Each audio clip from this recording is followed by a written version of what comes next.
Zee 24 तास एक पाऊल पुढे। मुंबई महानगरपालिकेच्या शिवसेनेमध्ये असंतोष खतखतत असल्याचं आज समोर आलंय। शिवसेनेच्या ज्युनियर नगरसेवकांची गळचेपी होत असल्याचा गंभीर आरोप शिवसेनेच्याच नगरसेविकेने केलाय।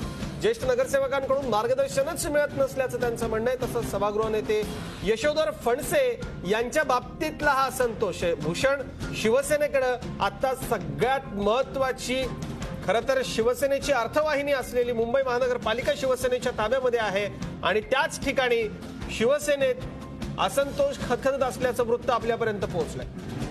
सिनियर आणि ज्युनियर यांच्यातला वाद आहे आणि ज्या नगरसेविका आहेत यामिनी जाधव त्यांनी ही खदखद व्यक्त केली आहे। त्यांची प्रतिक्रिया आपल्यापर्यंत पोहोचली आहे। आमचे प्रतिनिधी दिनेश दुखंडे यांनी त्यांच्याशी बातचीत केली। आपण पाहूयात काय म्हणतायत जाधव।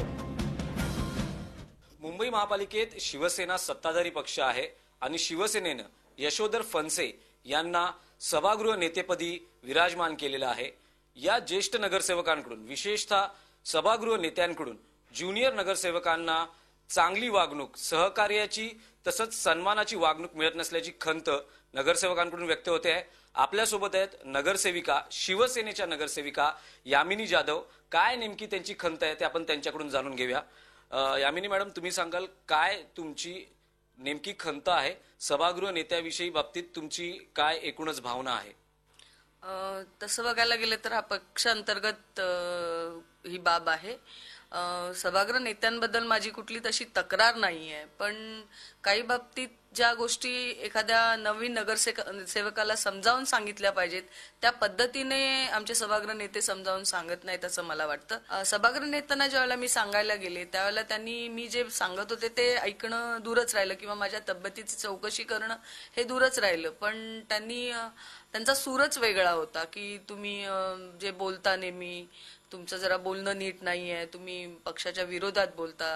तर मला नेमकं काय कळायला मार्ग नव्हता की त्यांचं नेमकं काय त्यांना बोलायचंय। म्हणून मी त्यांना विचारलं तुम्ही कशा बाबतीत बोलताय, तर त्यांनी मला संदर्भ दिला की माझं बजेटवर भाषण झालं होतं, त्या भाषणाबद्दल तुम्ही त्या भाषणामध्ये बोलता, तुम्हाला कळत नाही की बोलताना तुम्ही कसं बोलता। त्यांना पालक या दृष्टिकोनातून बघतो, तर पालकांनी ज्या पद्धतीने आम्हाला समजावून सांगायला पाहिजे होतं ते त्यांनी सांगितलं नाही की नेहमी तुम्ही भाषण करता ते तुमचं नेहमी चुकीचंच असतं, नेहमी तुम्ही पक्षाच्या विरोधात बोलता। मला विचारायचंय की जर मी नेहमी चुकीचं बोलते तर त्यांनी एकदा तरी वर्षभरात मला त्यांच्या दालनात बोलवून ह्याची समज दिली आहे का? केवळ 4 लोकांसमोर तुम्ही चुकीचं बोलणं किंवा जर मी चुकीचं बोलते तर हे चुकीचं आहे आणि हे योग्य आहे हे मला त्यांनी दाखवून दिलं का? हे कधीही दाखवून दिलेलं नाहीये। केवळ मी प्रशासनावर बोलते म्हणून मी चुकीची आहे अशी त्यांची नेहमी धारणा असते। तुमची ही जी टर्म आहे ही पहिली टर्म आहे नगरसेवक पदाची। तुम्हाला ज्येष्ठ जे महापालिकेत नेते आहेत, अनुभवी नगरसेवक आहेत, नवख्या नगरसेवकांना कशा पद्धतीनं वागणूक मिळते? नवख्या नगरसेवकांचा या ज्येष्ठ नगरसेवकांच्या बाबतीतला अनुभव काय आहे?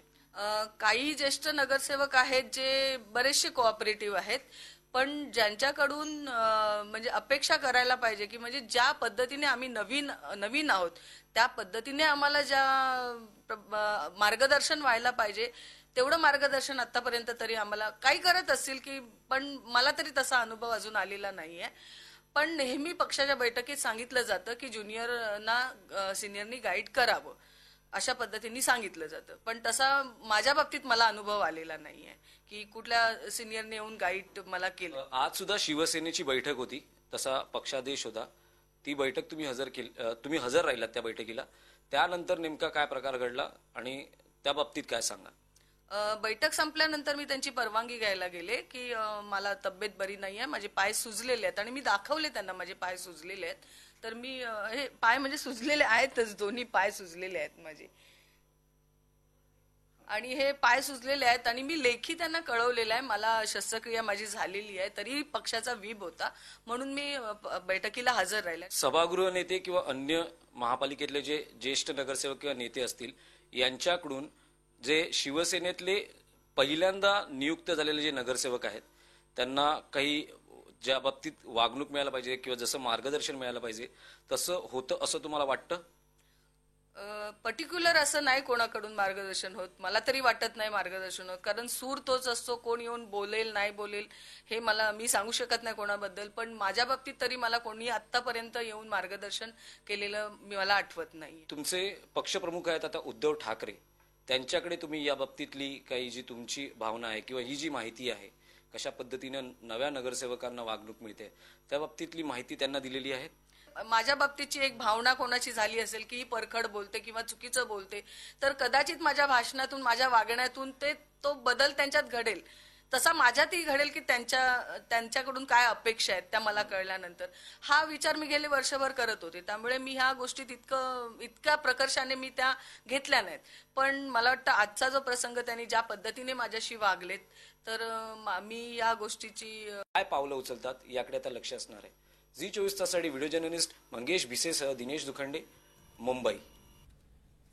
यामिनी जाधव यांनी मुंबई महानगरपालिकेचे सभागृह नेते यशोधर फणसे यांच्या बाबतीत तक्रार केली आहे. स्वतः आपल्यासोबत फोन लाईनवरून यशोधर फणसे आहेत. यशोधरजी, तुम्ही फोन लाईनवरून ऐकत होता, तुमच्या पक्षाच्या नगरसेविका आहेत, त्यांचं म्हणणं देखील तुम्ही ऐकले, काय प्रतिक्रिया आहे तुमची? मी एवढं सांगेन, प्रत्येक महिन्याला आमच्या पक्षाच्या मासिक बैठकीमध्ये कोणत्या विषयावरती काय बोलायचं हे धोरण जे पक्षाचं असतं, यासाठी महापौरांच्या अध्यक्षतेखाली सभा होते. त्याच्यामध्ये सर्व सिनियर ज्युनियर सगळे नगरसेवक असतात, एकमेकांशी विचार करतात आणि त्याच्यावरती धोरण निश्चित करतात. आजचा प्रसंग वेगळा आहे की एक कोकणी मॉल कोकणच्या बाजारपेठेत, कोकणच्या वस्तूंना बाजारपेठ उपलब्ध व्हावी म्हणून कोकणी मॉल. नाही यशोधरजी, त्यांचं म्हणणं असं आहे, तुम्ही ज्येष्ठ आहात, सिनियर आहात, तुमच्याकडनं मार्गदर्शनाची अपेक्षा असते, तसं होत नाही.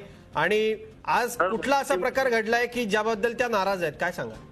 दर महिन्याच्या बैठकीला आम्ही अजेंडा वाचन करतो आणि सर्व नगरसेवकांना त्या ठिकाणी बोलण्याची मुभा असते आणि सर्व नगरसेवक त्या ठिकाणी बोलत असतात. स्वतः जाधवताई पण हे मार्गदर्शन ऐकत असतात, त्याही याच्यावरती बोलत असतात, त्यांचे विचार मांडत असतात. त्या विचार मांडण्यासाठी आम्ही सुद्धा त्यांना परवानगी देतो, महापौर परवानगी देतात, आमचे स्थायी समिती अध्यक्ष असतील सगळे मंत्री त्या ठिकाणी असतात, बेस्ट समितीचे अध्यक्ष सगळे त्या ठिकाणी असतात. नाही, नेमकं आज असं काय घडलं की यामिनी जाधव नाराज होत्या, त्यांनी त्या मीडियाशी बोलल्या, खरं तर ही पक्षांतर्गत बाब आहे असं त्या देखील सुरुवातीला म्हणाल्या, त्यांची इच्छा नव्हती बोलण्याची. आपण त्यांनाच विचारूयात, यामिनीताई, काय नेमकं असं घडलं आज तुम्हाला मीडियाशी बोलावं लागलं, झी24 तासशी बोलावं लागलं?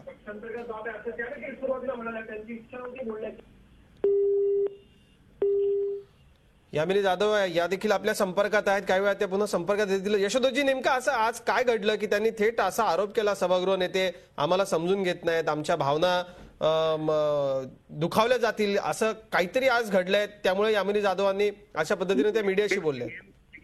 सच्चा शिवसैनिक म्हणून मी एकच सांगेन, जे त्या सभेमध्ये ठरतं याची बाहेर वाच्यता करणं चुकीचं होईल आणि माझ्याकडनं तरी तशी वाच्यता होणार नाही. आणि आम्ही एक मात्र मी सांगेन, मार्गदर्शन करण्यासाठी सर्व सभागृह नेतेच नाही तर त्या ठिकाणी महापौर, माजी महापौर. बर यामिनीताईंशी संपर्क झाला आपला. यामिनीताई, काय नेमकं असं घडलं? खरं तर तुमची इच्छा नव्हती बोलायची दिसत होतं, मात्र काय असं नाईलाज झाला, तुम्हाला मीडियाशी बोलावं लागलं, झी24 तासशी तुम्हाला बोलावं लागलं? हॅलो, मला असं सांगायचंय की ज्या पद्धतीने फणसे साहेबांनी माझ्याशी बोलले ते पद्धत त्यांची चुकीची होती.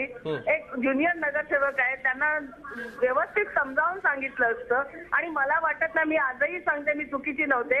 मी प्रशासनावर बोलणं म्हणजे पक्षाच्या विरोधात बोलणं असं मी मानत नाही. मी आजही तेच सांगते, पण ते वारंवार मला सांगत असतात की तुम्ही पक्षाच्या विरोधात बोलतात, ते चुकीचं आहे. आपण ऐकताच यशोधरजी, यामिनीताईंना काय आपण सांगा. यशोधरजी जे बोलतात की आम्हाला ते जे पक्षाच्या बैठकीमध्ये ज्या वेळेला सांगतात की आम्ही अजेंडा वाचतात आणि केवळ अजेंडा वाचला जातो. हॅलो, बोला ताई, आम्ही ऐकतो आपल्याला. केवळ अजेंडा वाचला जातो, एक विषय येतो, पण त्या विषयावर तुमच्या प्रभागामध्ये काय चुकीचं असेल ते तुम्ही बोला असं सांगितलं जातं. पण त्या विषयावर नेमकं काय बोलावं, कारण काही पक्षाची धोरणं असतील तर त्या विरोधात बोललं जातं आमच्याकडून. आम्ही नवीनच, आम्हाला कदाचित कल्पना नसेल, पण मग ते काय नेमकं बोलावं हे सांगितलं जात नाही, फक्त बोला म्हणून सांगितलं जातं. आणि मला असं वाटतं की नवीन नगरसेवकांच्या जर चुका तुम्ही दाखवता तर मग त्यांनी चांगल्या गोष्टी केल्या त्या पण तुम्ही अप्रिशिएट करायला पाहिजेत ना. निश्चित यशोधरजी, सगळे शिवसैनिक आणि नेतेही आपली ही सगळी चर्चा ऐकतायत का? या सगळ्याच्या नंतर सभागृह नेते म्हणून आपण कुठेतरी कमी पडताय, हा आरोप कशा पद्धतीने याला उत्तर द्या?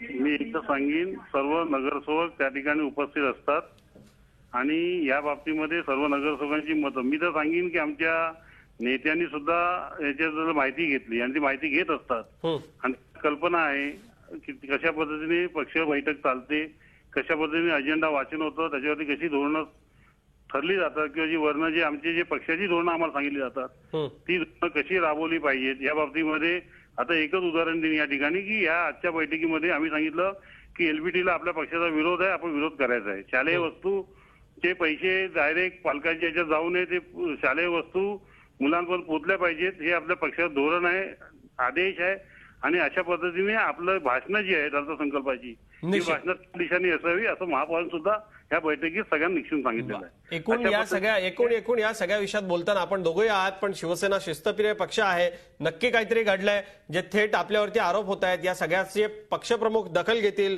मुंबई महानगरपालिकेमध्ये शिवसेनेची सत्ता आहे, ती सर्वसामान्य शिवसैनिकांनी जीवापाड मेहनत करून शिवसेनेचा भगवा कायम इथं राखलाय आणि पहिल्यांदाच अशा पद्धतीनं महापालिकेतला वाद थेट माध्यमामध्ये आलाय. या सगळ्याची पक्षप्रमुख दखल घेतील अशी अपेक्षा आपण व्यक्त करूयात. आपल्या दोघांचे धन्यवाद. झी 24 तासशी आपण बोललात त्याबद्दल. झी 24 तास, एक पाऊल पुढे.